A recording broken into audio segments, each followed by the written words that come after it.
لا حول ولا قوة إلا بالله العلي العظيم. أعوذ بالله السميع العليم من الشيطان اللعين الرجيم. بسم الله الرحمن الرحيم. الحمد لله رب العالمين والصلاة والسلام على سيد الأنبياء والمرسلين سيدنا ومولانا بالقاسم محمد وآلہ الطیبین الطاہرین المعصومین المظلومین. استغفر اللہ الذی لا الہ الا هو الحی القیوم الرحمن الرحیم ذو الجلال والاکرام واسألہ ان یتوب علی توبۃ عبد ذلیل خاضع فقیر بائس مسکین مستکین مستجیر لا یملک لنفسہ نفعا ولا ضرا ولا موتا ولا حیاتا ولا نشورا. اما بعد فقد قال اللہ تبارک و تعالی فی کتابہ المجید والفرقان الحمید وقولہ الحق. بسم اللہ الرحمن الرحیم. من عمل صالحا من ذکر او انثی وهو مؤمن فلنحیینہ حیاۃ طیبہ ولنجزینہم اجرہم باحسن ما كانوا یعملون. برادران ایمانی، عزاداران امام مظلوم، سورہ نحل کی یہ جو آیت ہے 97 نمبر کی، اور جیسا میں نے آپ سے پہلے عرض کیا کہ سورہ نحل 14ویں پارے میں اور اتفاق سے نمبر کے حساب سے 16واں سورہ ہے. اس میں پروردگار عالم نے ارشاد فرمایا کہ جو بھی، یعنی ایک دیکھیے ایک عجیب بات ہے، دنیا کے بہت سے نظام اور بہت سی مذاہب عورت اور مرد میں تفریق کرتے ہیں. مردوں کو یہ ایک الگ مقام دیتے ہیں، ایک سپیریورٹی دیتے ہیں، عورتوں کو پست سمجھتے ہیں. تو دیکھیے کہ اللہ تعالیٰ نے اپنے اس قرآن میں، اپنی اس بابرکت کتاب میں یہ فرمایا جو بھی نیک عمل کرے، اچھا کام کرے، اور شرط یہ ہے کہ اس کا جو اچھا کام، یہ عورت ہو یا مرد ہو، اس کا جو اچھا کام کرنے والا ہے اگر وہ ایک اعتبار سے وہ اس طرح کا ہو کہ ایماندار ہو، اس کے پاس ایمان ہو، تو اللہ تعالیٰ کہتا ہے کہ اس سے اس کا ایک فائدہ یہ ہوگا کہ یہ اس کی جو دنیاوی زندگی ہے، دنیا کی زندگی، اس کو ہم پاکیزہ کر دیں گے. اچھی زندگی ہوگی، ایک پاکیزہ زندگی بسر کرے گا.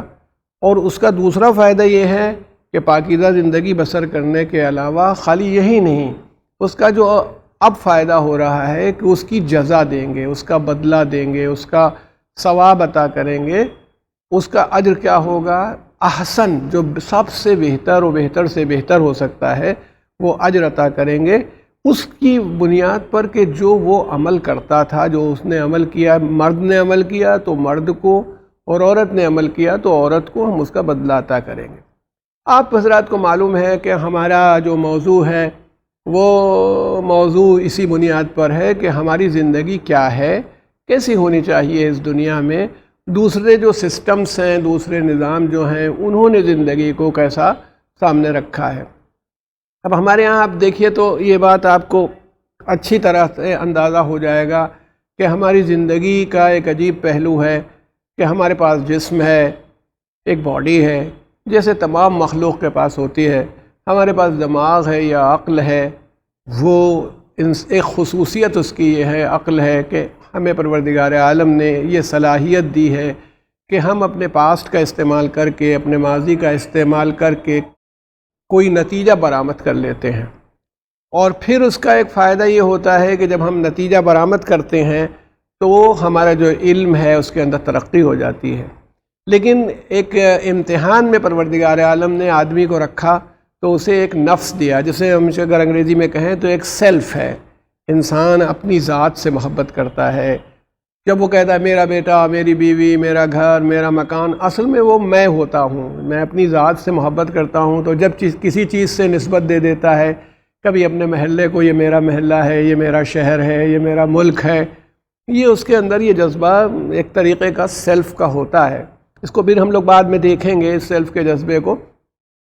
تو اب دنیا میں کیا ہوتا ہے کہ ایک نظریہ یہ ہوا، روحانی لوگوں نے ایک نظریہ یہ پیدا کیا، جو ہمارے روحانی رہبر بہت سی مذہبوں میں آئے، کہ انہوں نے کہا کہ اس دنیا سے منہ موڑ لو.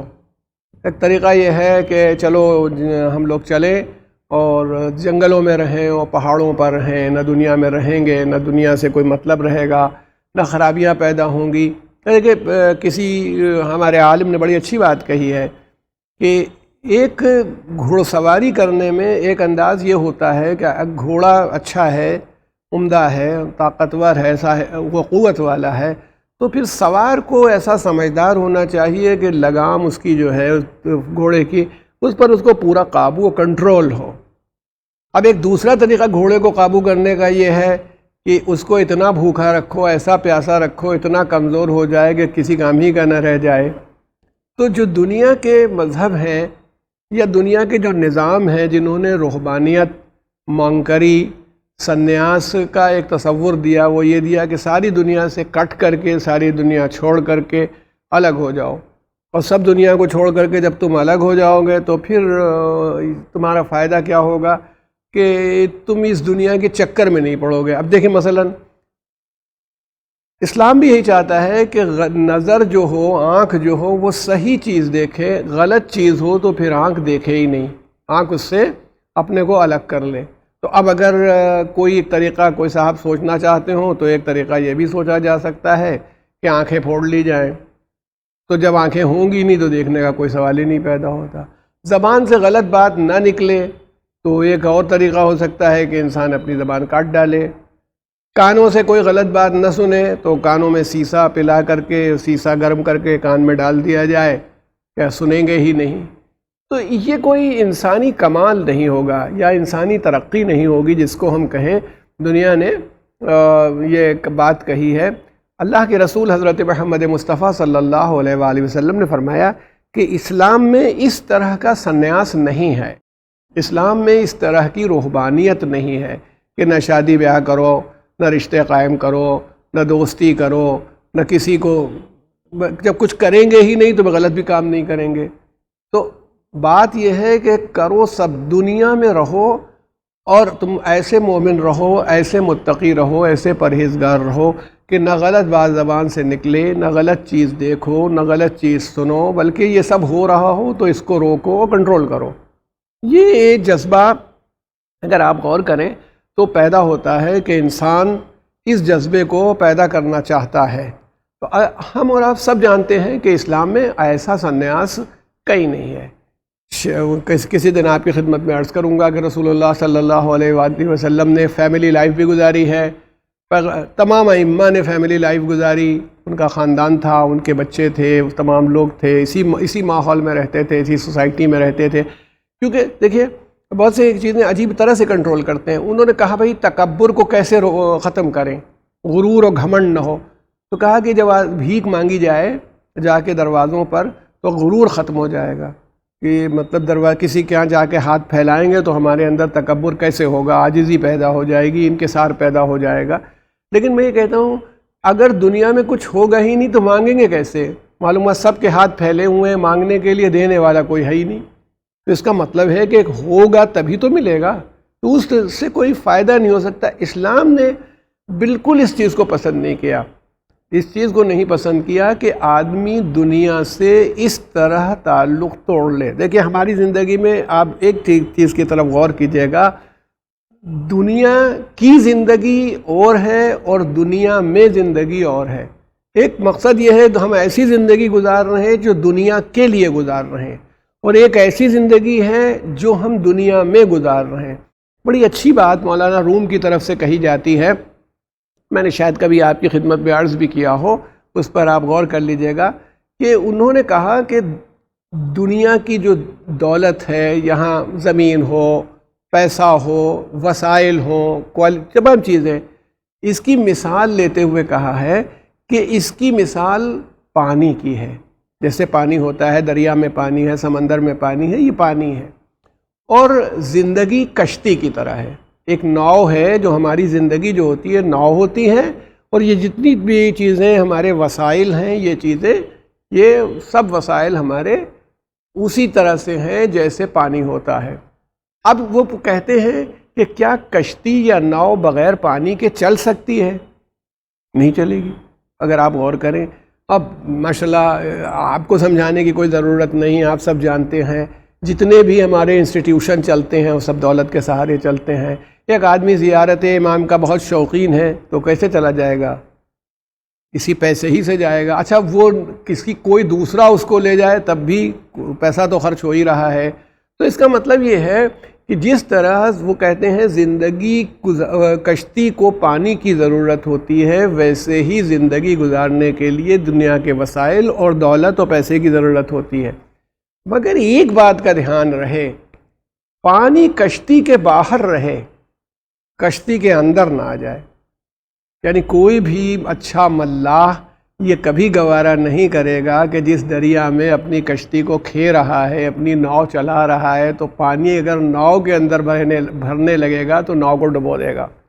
وہ اسلام کا بھی تصور حیات اگر دیکھا جائے زندگی میں تو یہی ہے کہ یہ دولت تمہیں اپنے میں غرق کر کے ڈبو نہ دے. یہ دولت ایسا ذریعہ بن جائے، ایسا سہارا بن جائے کہ تم اسی سہارے سے پروردگار عالم کے محبوب بندے بن جاؤ. وہ تمہاری زندگی ایسی چاہتا ہے. اچھا آپ دیکھیے، غور کیجئے گا، ہم آپ سے کہتے ہیں امیر المومنین حضرت علی ابن ابی طالب کا زمانہ ہے، بہت بیان کیا جاتا ہے، آپ کی سب سنی ہوئی باتیں ہوں گی، میں صرف دلیل پیش کرنے کے لیے آپ کی خدمت میں لا رہا ہوں. حضرت کا زمانہ ہے اور آپ کو جب آپ کوفے پہنچے ہیں سن 35 ہجری میں، جب آپ بس بحیثیت خلیفہ وقت یعنی دنیا والوں نے آپ کو خلیفہ مان لیا. ہمارے اعتبار سے تو آپ کو رسول اللہ نے غدیر میں ہی ڈکلیئر کر دیا تھا کہ جس کا میں مولا ہوں اس کا یہ علی مولا ہے. لیکن جب دنیا میں سب لوگوں نے مان لیا اور آپ کوفے میں انتظام کرنے کے لیے حکومت کا پہنچے کوفے میں، تو آپ کو مسجد کوفہ لے جایا گیا. اور وہاں مسجد کوفہ میں دیکھا کہ بہت سے لوگ نماز کا وقت نہیں ہے مگر بیٹھے ہوئے ہیں، کوئی تسبیح پڑھ رہا ہے، کوئی نماز پڑھ رہا ہے. مثلا مان لیجیے ہمارے یہاں اگر کوئی مسجد میں جائے اور 10:30 بجا ہو دن کا اور لوگ مسجد میں بھرے ہوئے ہوں، نمازیں پڑھ رہے ہوں، ذکر کر رہے ہوں، تو ہمیں حیرت ہوگی کہ یہ ہو کیا رہا ہے. حضرت نے بھی پوچھا، حضرت مولا متقیان نے پوچھا کہ یہ کیا ہے، یہ کون لوگ ہیں؟ انہوں نے کہا کہ یہ رجال حق ہیں. رجال پلیورل ہے، جمع ہے رجل کی، یعنی ہم یہ کہیں حق والے ہیں یا اللہ والے ہیں. تو انہوں نے پوچھا کہ یہ اللہ والے کیا ہوتے ہیں؟ کہاں یہ رات دن بیٹھے ہوئے عبادت کیا کرتے ہیں، کہ اللہ والوں کا یہ کام ہے کہ ہم وقت ہر وقت عبادت کرتے رہیں. تو یہ کیا کرتے ہیں؟ یہ ہر وقت بیٹھے ہوئے عبادت کیا کرتے ہیں. یہ رجل حق ہیں، رجال حق ہیں، یہ عبادت کر رہے ہیں. تو مولا نے پھر دوسرا سوال کیا کہ یہ اگر ہر وقت بیٹھے عبادت کرتے رہتے ہیں تو کھاتے کیا ہیں؟ ان کی روٹی کیسے چلتی ہے؟ ان کا خرچ کیسے چلتا ہے؟ تو لوگوں نے کہا مولا کوفے والے کچھ دے دیتے ہیں یہ سمجھ کر کے کہ یہ بیچارے کچھ کرتے نہیں، نماز پڑھتے رہتے ہیں، تسبیح پڑھتے رہتے ہیں، تو ان کو کچھ دے دیا جائے. تو جب انہیں کچھ دے دیتے ہیں تو کھا لیتے ہیں، اگر نہیں دیتے تو نہیں بھی کھاتے، بھوکے رہتے ہیں. تو حضرت نے فرمایا یہ تو بازار کوفہ میں، جو کوفے میں کے بازار میں جو شہر ہے، کیپٹل سٹی ہے آپ کی حکومت میں، ارشاد فرمایا کہ وہاں کے کتوں سے بھی بدتر ہیں. کیونکہ وہاں کے کتے بدتر شاید مولا نے اس لیے کہا ہو کہ وہ بہرحال کوئی دور جا کر کے کسی دکان پر اور ادھر دوڑتے ہیں تب جا کے اپنا رزق پاتے ہیں. یہ تو منتظر رہتے ہیں مل جائے گا تو کھا لیں گے، کوئی کوشش نہیں کرتے. جانوروں کو تو جتنی کوشش سکھائی گئی ہے اتنی کوشش وہ کرتے رہتے ہیں. تو یہ تو رجال حق ہیں. کہا اگر یہ رجال حق ہیں تو یہ کوشش نہیں کرتے، یہ بیٹھے رہتے ہیں. ان کی مثال کوفے کے کتوں سے بھی، بازار کوفہ کے کتوں سے بدتر ہے. نکالو ان کو مسجد سے، کچھ کریں. اس کا مطلب ہے کہ جو ہمارے سامنے پرفیکٹ نمونے ہیں، جو کامل نمونے ہیں، وہ ہم سے چاہتے ہیں کہ ہم کچھ کریں. یہ نہیں کہ ہم بیٹھ جائیں کوئی کام نہیں کریں، بس اللہ اللہ کرتے رہیں. کام بھی ہوگا اور اللہ کی عبادت بھی ہوگی. یہ نہیں ہوگا ایک معاشرہ یا سماج اسلام اس طرح کا نہیں بنانے. تو یہ ایک مثال نہیں ہے، تو میں نے ایک مولا کی آپ کے سامنے مثال دی. آپ بتائیں، صرف یہی نہیں، حضرت کا اس سے آگے بڑھ کر کے آئیے ہمارے چھٹے امام جعفر صادق علیہ السلام کے واقعات میں ملتا ہے مولا کا کہ امام کا یہ تھا کہ حضرت کے پاس آپ کا ایک چاہنے والا آیا اور آپ سے کہنے لگا مولا دعا کیجئے میرے حالات بہتر ہو جائیں، بہت تنگی ہے، رزق نہیں ہے، روزی نہیں ہے. حضرت نے کہا میں تو ہرگز دعا نہیں کروں گا، ہرگز نہیں دعا. اچھا لوگ بھروسہ بھی ہے اور ہمیں بھی بھروسہ ہے کہ اگر امام دعا کرتے تو آپ کی دعا کے رد ہونے کا سوال ہی نہیں ہے. مگر دیکھیے امام نے کہا نہیں میں دعا نہیں کروں گا. مولا کیوں؟ کہا اچھا دیکھو ایسا ہے، کل سے تم بازار کوفہ میں پانی لاؤ، کنویں سے جہاں سے بھی پانی ملتا ہو پانی لے کے بیٹھ جاؤ، ان لوگوں کو پانی پلایا کرو. وہ بیچارے نے مولا کا حکم تھا، چلا گیا، پانی بھر کے لایا، رکھا، پلانے لگا. اب جو لوگ پانی پیتے تھے وہی سوچ کے کہ یہ بیٹھا ہوا پانی پلا رہا ہے، آدھا درہم ڈال دیا، کوئی سکہ ڈال کے چلا گیا کہ بھائی پانی پیا ہے تو لو دے دے. بازار میں سینکڑوں لوگ، اس کی اچھی خاصی آمدنی ہو گئی. شام کو دوسرے دن پھر ہوا، تیسرے دن اسی سے اس نے کچھ اور بات کو آگے بڑھایا. پھر ایک دن آیا کہ مولا میرے حالات بالکل بہتر ہو گئے. آپ نے فرمایا، آپ نے کہا کہ میں اللہ تعالیٰ نے ہاتھ پیر دیے ہیں انہیں چلاؤ. دعا تو اس کے بعد کی جاتی ہے، پہلے تم عمل تو کرو. تو دعا کرنے کے لیے آپ دیکھیے جناب میثم تمار امیر المومنین حضرت علی ابن ابی طالب کے بہت بڑے شاگرد اور مخصوص شاگرد ہیں، یعنی جن کی دکان جب تھی کوفے میں ہی تو دکان تھی جناب میثم تمار کی، اور ہمارے آقا و مولا امیر المومنین خالی وقت میں اس دکان میں بیٹھ جاتے تھے کہ جاؤ میثم تمہیں کچھ کام کرنا ہو تو کراؤ، میں تمہاری ڈیوٹی دے رہا ہوں. اب بتائیے کہاں حاکم وقت پوری اتنی بڑی حکومت کا وہ بیٹھے ہوئے کھجور ان کی طرف سے کھجور بیچ رہے ہیں. یعنی یہ بھی تھا نمونے مولا نے پیش کیے کہ کام کو چھوٹا نہیں سمجھو، کام کرنے والا بڑا ہوتا ہے.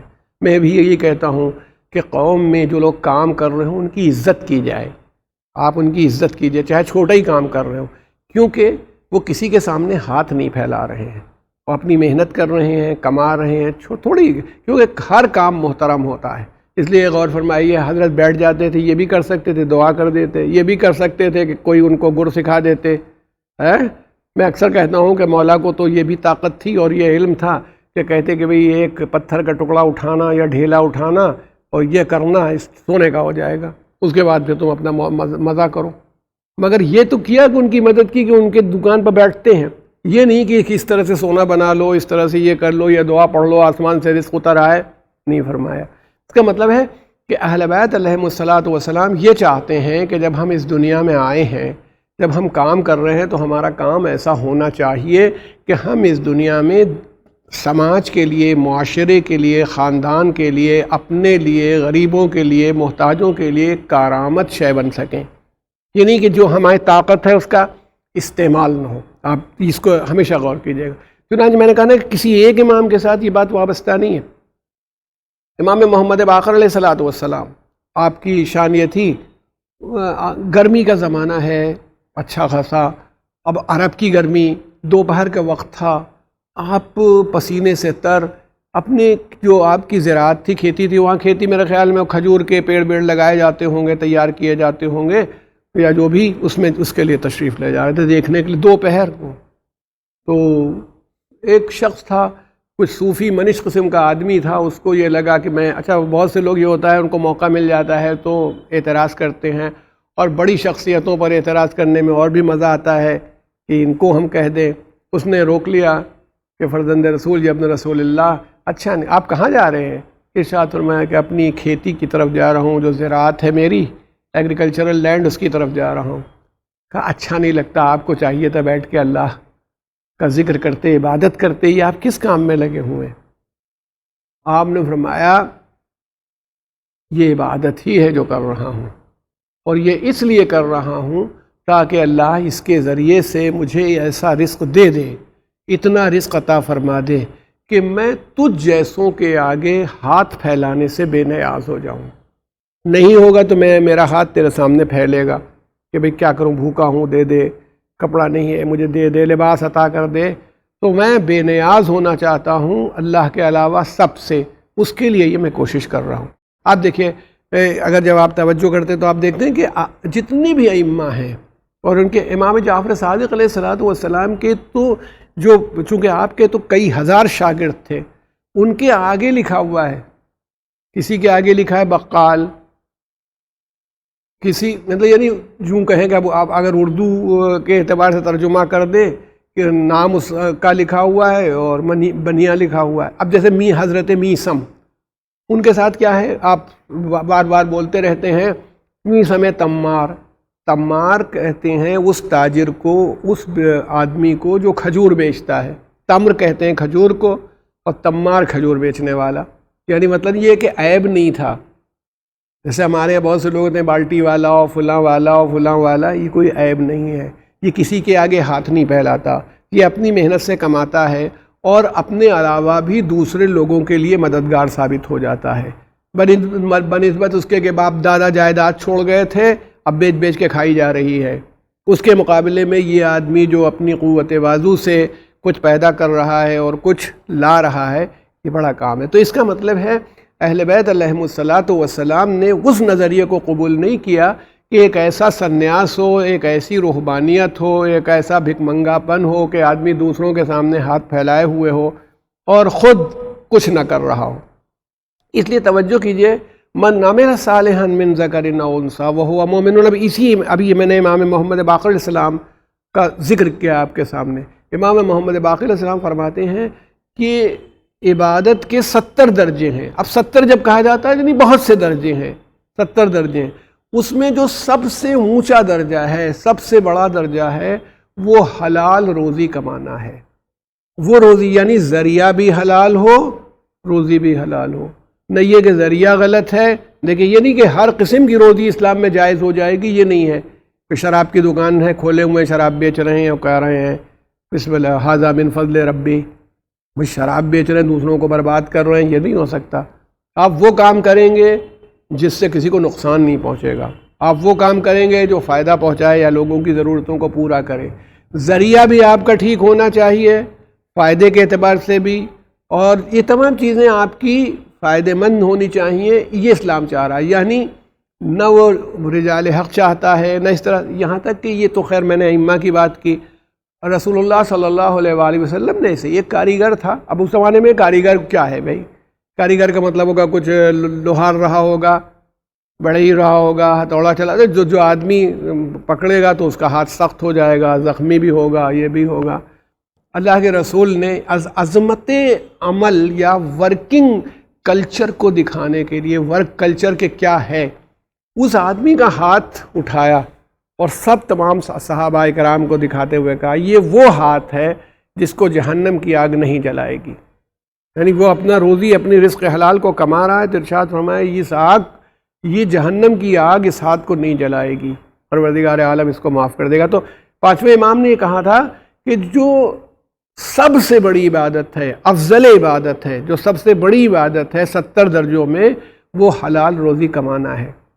یعنی مثال کے نماز پڑھنے کے، پھر اللہ کے رسول کے سامنے ذکر کیا گیا کہ سب یہ اس کا یہ شخص ہے، بہت عبادت گزار ہے، بڑی نمازیں پڑھتا ہے، بہت روزے رکھتا ہے. حضور سے کہا گیا کسی آدمی کے لیے، تو آپ نے فرمایا اس کا خرچ ورچ کیسے چلتا ہے؟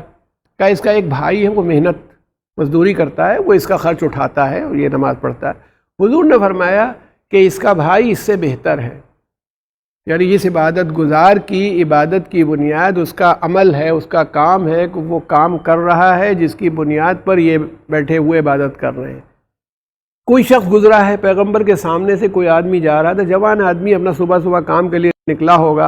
اچھا دیکھیں، یہی بہت سی چیزیں ہماری دماغ میں دیندار لوگوں کی، پرہیزگار لوگوں کی، وہی جو مزاجن تو ہم نہیں ہیں وہ کہ سنیاس لے کے ہم لوگ جنگل میں چلے جائیں اور وہاں رہنے لگیں، لیکن وہ ہمارے ٹیمپرامنٹ میں یہ بات گھسی ہوئی ہوتی ہے، داخل ہو جاتی ہے ہمارے ٹیمپرامنٹ میں، اور وہ اس داخلہ یوں لے لیتی ہے کہ ہم سمجھتے ہیں کہ یہ آدمی جو نماز شب پڑھتا ہے وہ سب سے زیادہ محترم ہو گیا.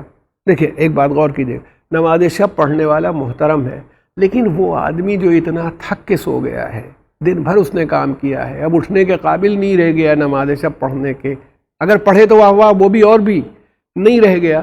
ہو سکتا ہے پروردگار عالم اس کے دن کی محنت کو اور عمل کو اس سے زیادہ بہتر سمجھ رہا ہو، اس سے زیادہ بہتر جان رہا ہو.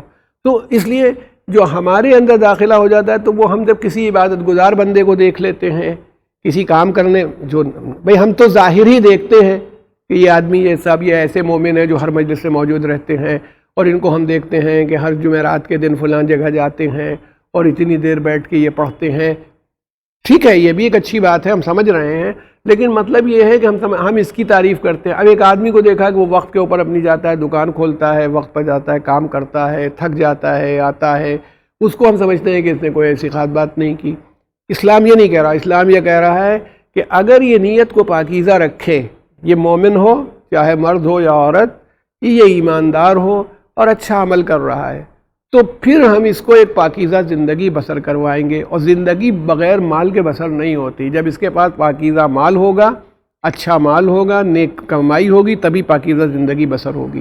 جس کے پاس نہیں ہوتا، جیسے میں نے کہا تھا غربت ہے، نہیں ہوتا تو پھر وہ ہزاروں گناہ کرتا ہے، کبھی جھوٹ بولتا ہے کسی سے مدد مانگنے کے لیے، بلا وجہ ہی کسی کو بیمار کر دے گا گھر میں، کسی کو اب ایک ایسے صاحب مر گئے بیچارے، وہ بھی ایسے تو واقعات آپ کے سامنے بھی گزرتے رہتے ہوں گے، وہ کسی مومن سے ملے، بتا ہماری بیٹیا مر گئی ہے آج، اب وہ اتفاق سے انہوں بیچارے فوراً مدد کی، فطری بات ہے کہ وہ کچھ ان کو معلوم تھا غریب آدمی ہے، چلے گئے۔ تھوڑی دیر بعد ان کے بڑے بھائی کہیں نظر آ گئے، وہ تو انہوں نے تعزیت پیش کی کہ سنا وہ آپ کی بھتیجی کا انتقال ہو گیا ہے، وہ ملے تھے ابھی، ان کا نہیں ایسا تو کچھ بھی نہیں ہوا۔ یعنی آدمی اپنی بیٹی کو مارنے کے لیے تیار ہے، اس کے کیوں؟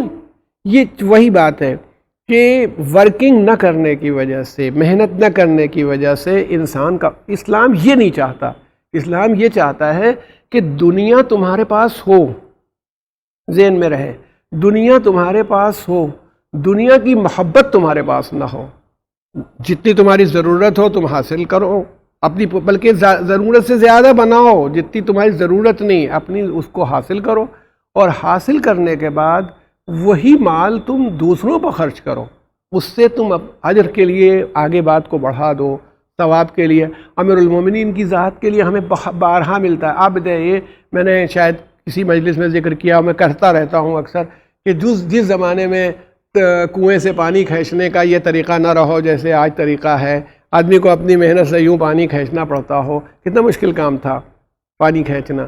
آپ نے ایک ڈول پانی، اچھا ڈول ہم لوگ کہتے ہیں تو اتنا سا ڈول سوچ لیتے ہیں، ارے بھائی جو کھیتی کروا رہا ہوگا اس کا ڈول بھی بڑا سا ہوگا، وہ چمڑے کا ہوا کرتا تھا۔ آج ہمارے یہاں بھی دیہاتوں میں جو پتہ نہیں کیا کہتے ہیں، ہمارے علاقے میں تو پڑ کہلاتا ہے، وہ پڑ کہتے ہیں، جس میں پانی وہ بیل کھینچتے ہیں اس کو، تو اونٹ کی کھال وال کا بنایا جاتا ہوگا ڈول بڑا سا، اور وہ ڈول کھینچ کر کے پانی نکالنا ہے۔ حضرت سے طے ہوا ہے یہودی سے کہ آپ ڈول نکالیں گے۔ اچھا کام میں بھی میں کہتا ہوں، امیر المومنین یہودی کے یہاں کام کرنے گئے ہیں، اس کا مطلب ہے کام میں بھی اسلام یہ نہیں کہتا کہ دیکھو مسلمان ہو تو خالی مسلمان کے یہاں کام کرنا، تم کام کرو، اور تمہارا کام ایسا ہونا چاہیے کہ وہ تمہارے مذہب کا نہ بھی ہو مگر تمہارے کام سے متاثر ہو کہ تم ہی سے کام لے، یہ آپ غور کریں۔ تو ایک ڈول بڑا سا وہ جس سے ہم کہیں کھینچنے پر مولا کو، اور وہ بھی یہ نہیں، میں تو کہتا ہوں یوں کھینچنا ہو ڈول تو بھی مشکل کام ہے، گراری سے کھینچنا ہو، کہ جائے کہ اس طرح سے ایک ایک کر کے کھینچنا ہو، کنویں سے پانی نکالنا ہو، بہت ہی مشکل ہے۔ پھر عرب کا کنواں رہا ہوگا، ہمارے ہی علاقے میں جہاں میرا وطن ہے وہاں کنووں کا، جائز میرا وطن ہے جو اب تو پہلے رائے بریلی ٹاؤن میں تھا، اب دوسری جگہ ہے امیٹھی میں ہے، وہاں میں نے ہمارے ہی گھر کا جو کنواں ہے وہ 50 ہاتھ پر ہے، نیچے 50 ہاتھ نیچے پانی ہے تب ملتا ہے۔ اب اس وہاں ہوگا 50-60 ہاتھ پانی کھینچنے کے بعد ایک ڈول پر ایک کھجور، ایک رطب وہ دے گا، اب اندازہ کیجیے۔ اور مولا نے اس کو قبول کیا، اس کے یہاں 17 ڈول کھینچے، 17 ڈول کھینچنے کے بعد آپ تشریف لائے 17 کھجور لے کر کے، اور اس 17 کھجور میں آپ نے صدقہ کیا، غریبوں کو بھی دیا، گھر بھی لائے، اللہ تعالیٰ نے برکت عطا فرمائی۔ جب اس مال، جب ایسا کام کرنے والا ہو، ایسا عمل کرنے والا ہو تو برکت ہوئی، آپ نے اس کو خرچ کیا، اس گویا ایک طرح سے دنیا کو بھی بنا کے دکھایا کہ آدمی کیا کرے، اور آخرت کا بھی انتظام کیا کہ یہ نہیں کہ جو ملا ہے وہ سب بس ہم کھا کے بیٹھ جائیں۔ تو اگر اسلامی طرز فکر کو آپ دیکھیں، جو میں آپ کی خدمت میں عرض کرنا چاہتا ہوں، اسلامی طرز فکر کو دیکھیں گے تو ہمارے یہاں محنت کو بہت اچھا سمجھا گیا، بہترین عبادت۔ یہ دنیا کو دیکھ کر کے ہم لوگوں نے بنا لیا کہ بڑے آدمی کام ہی نہیں کرتا ہے، یہ بھائی ہمارے خیال میں رسول اللہ سے زیادہ بڑا آدمی کون ہوگا؟ حضرت علی سے بڑا تھا، یہ بتائیے کہ جناب فاطمہ زہرا سلام اللہ علیہا کے لیے کام کرنا عیب نہ ہو اور ہمارے یہاں کے مردوں اور عورتوں کا کام کرنا عیب بن جائے. انہوں نے بھی دیکھیے چکی پیسی ہے، گھر کے کام کیے ہیں. اس زمانے کے گھر کے کام، نہ واشنگ مشین ہے، آپ خود غور کر لیجئے، نہ مسالہ پیسنے کی مشین ہے.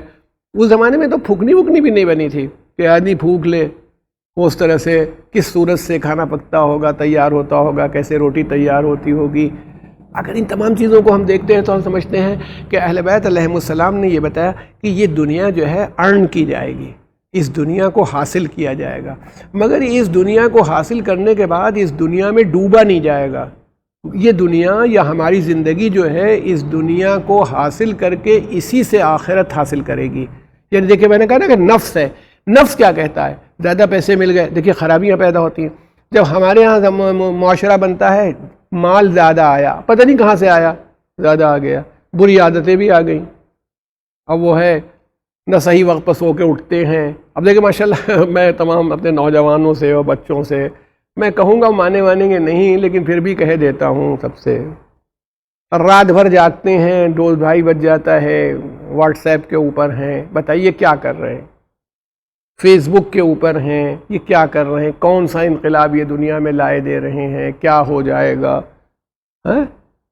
ایک کسی دانشور سے بات پوچھی گئی تھی، ماشاءاللہ آپ لوگ بافہم ہیں. ہم لوگ پریشان ہوتے ہیں نا، فلاں حکومت نے یہ کیا اور اس نے یہ کیا، اس نے وہ کیا، لکھ کے بھیجا کرتے ہیں.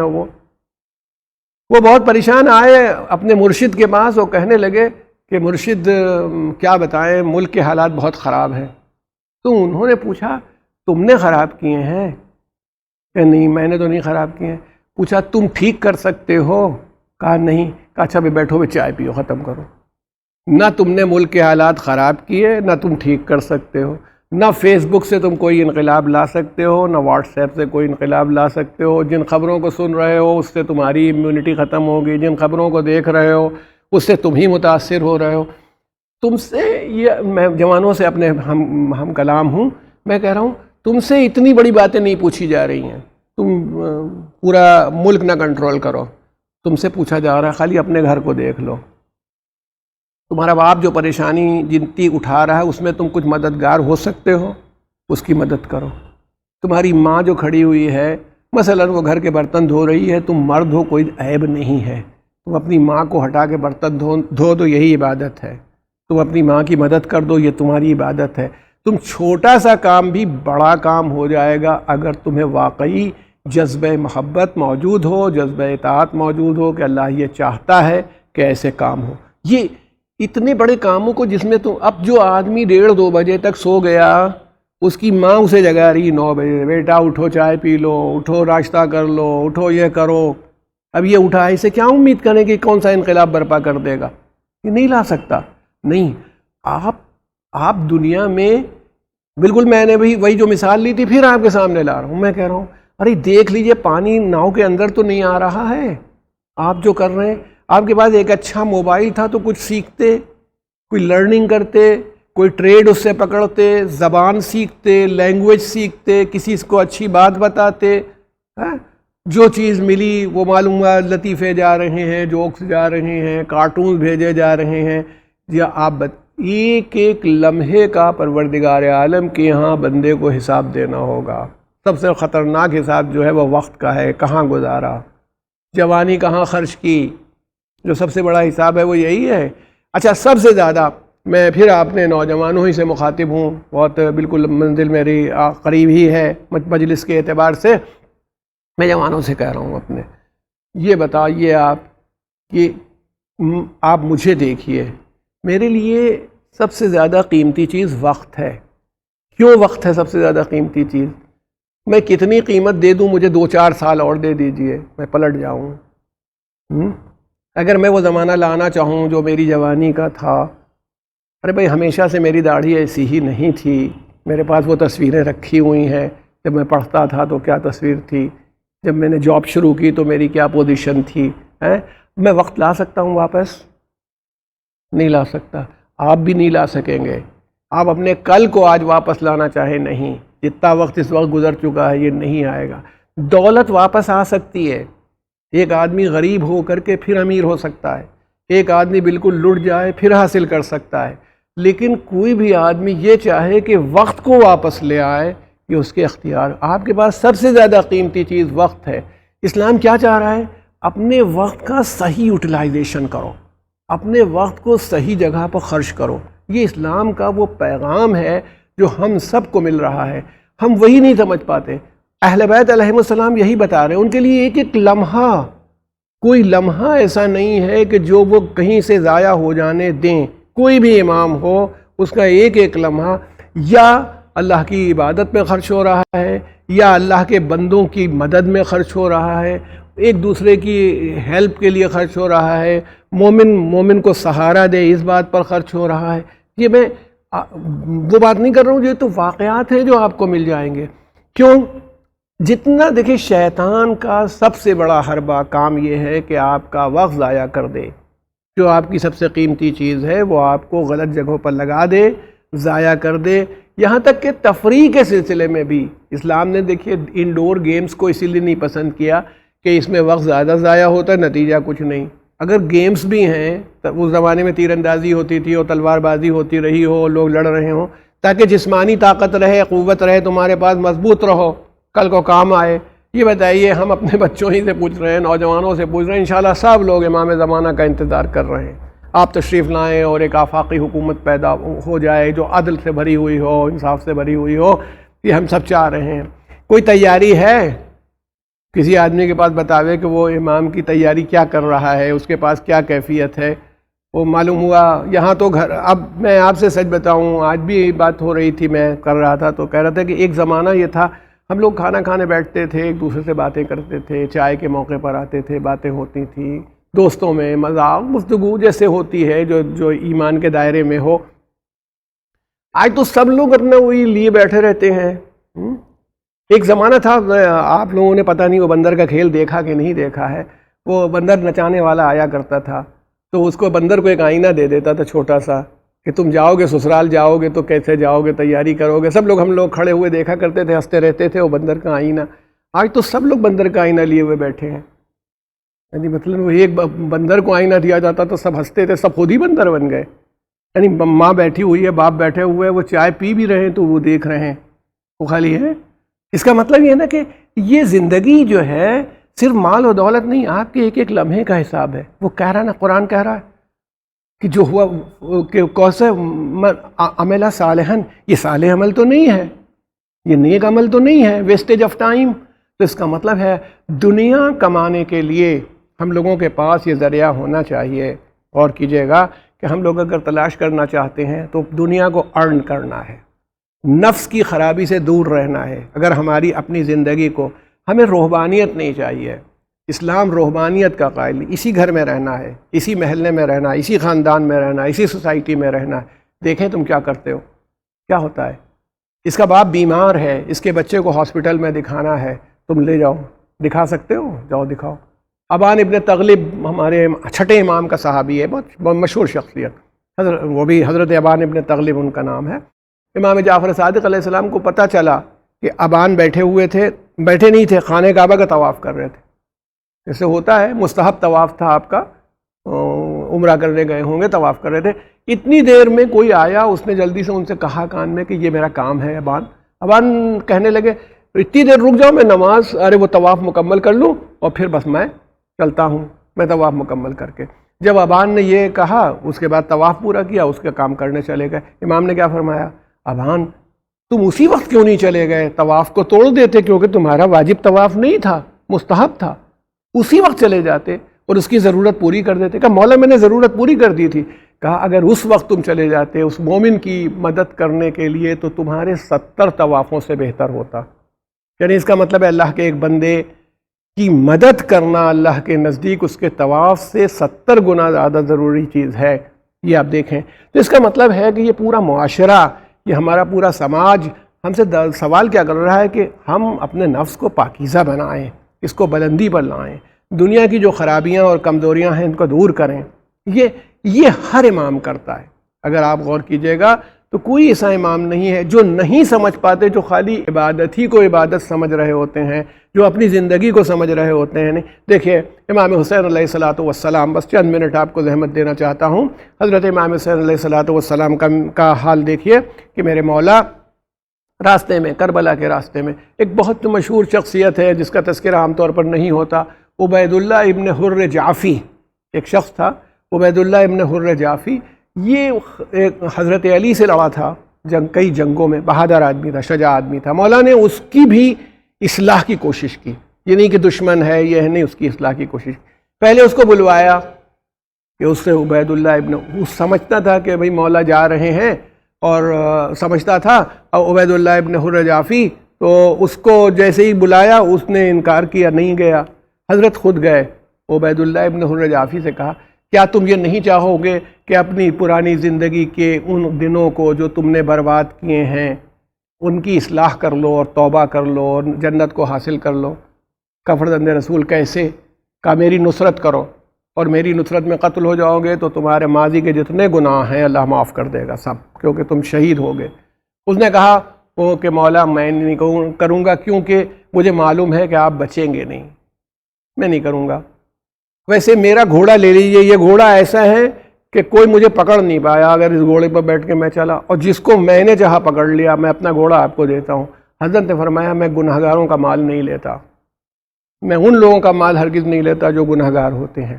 یہ دیکھیں حضرت نے کوشش کی ہے اس کو راست پر۔ اللہ پھر امام حسین السلام نے اسی جذبے کے ساتھ جناب زہیر ابن قین کو بلوایا ہے۔ جناب زہیر، اب دیکھیں نا، دو شخصیتیں، ایک عبید اللہ ابن حر جعفی یہ اسی دنیا میں غرق ہونا چاہتا ہے، ایک جناب زہیر ابن قین۔ جناب زہیر ابن قین بھی تذبذب میں تھے، مگر ان کی بیوی نے کیا فرمایا کہ وائے ہو تمہارے اوپر کہ فرزند رسول تم کو آواز دے ہو، پکارے ہو، تم نہ جاؤ، مولا کی خدمت میں آئے۔ اور مولا کی خدمت میں آئے تو ایسے بدل گئے جناب زہیر ابن قین کہ میں کیا کہوں۔ گئے، کہا بیوی سے کہا تم چلی جاؤ، اب میں تمہیں ساتھ نہیں لے جانا چاہتا، اب میں تو حسین کے ساتھ جاؤں گا اور شہید ہو جاؤں گا۔ یعنی انہیں یقین تھا، امام جب دعوت دیتے تھے کسی کو تو زندگی کی دعوت نہیں دیتے تھے، موت کی دعوت دیتے تھے۔ وہ کیسی شان تھی کہ جو لوگ امام کے ساتھ جانے والے موت کے لیے تیار ہو جائیں۔ وہ جناب زہیر ابن قین آئے، اور جیسے ہی جناب زہیر ابن قین آئے امام کے گرویدہ ہو گئے۔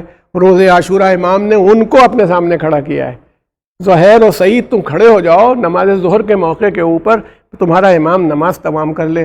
تو بیان کیا جاتا ہے تیر آتے تھے تو وہ اپنے سینوں میں روک لیتے تھے، تیر آتے تھے یہاں تک کہ امام نے سلام پھیرا اور جناب زہیر گر پڑے، اور امام کے ہاتھوں پر تو جناب سعید تو پہلی شہادت ہو گئی تھی، جیسے ہی سلام پھیرا ان میں قوت تھی بازوؤں میں، بازو بالکل شکستہ ہو گئے تھے۔ امام سے پوچھا فرزند رسول آپ راضی ہو گئے میری اس نصرت سے کہ میں آپ کے سامنے کھڑا ہوا، آپ راضی ہو گئے؟ امام نے فرمایا ہاں میں راضی ہوں تم سے۔ ارشاد فرمایا پھر تو آپ مجھے اجازت دے دیجئے کہ جتنی زندگی بچی ہے آپ کی طرف سے جہاد کر لوں۔ حضور جہاد کے لیے آئے جناب زہیر ابن قین، اور جہاد کرنے کے بعد آپ کی شہادت واقع ہوئی، امام آپ کا لاشا لائے، لیکن بیوی اپنے شوہر کا خیال کرتی تھی، پتہ لگائے رہتی تھی، تھوڑے دور پر تھی۔ بیوی کا یہ ملتا ہے کہ اس نے اپنے غلام کو بھیجا تھا کہ ایک کفن لے کے چلا جا، شاید زہیر رہا ہو تو اپنے مالک کو دفن کر دینا۔ وہ آیا تو بیان یہی کیا جاتا ہے کہ روتا ہوا لوٹ کے گیا، کبھی بھی کفن ایک تھا، لاشیں 72 پڑے تھے، مجھے اچھا نہیں لگا کہ میں مالک کے لاشے کو دفن کر دوں، اور میرے آقا حسین ابن علی کا لاشا بے غسل و کفن کربلا میں پڑا رہے۔ سیعلم الذین ظلموا ای منقلب ینقلبون، انا للہ و انا الیہ راجعون۔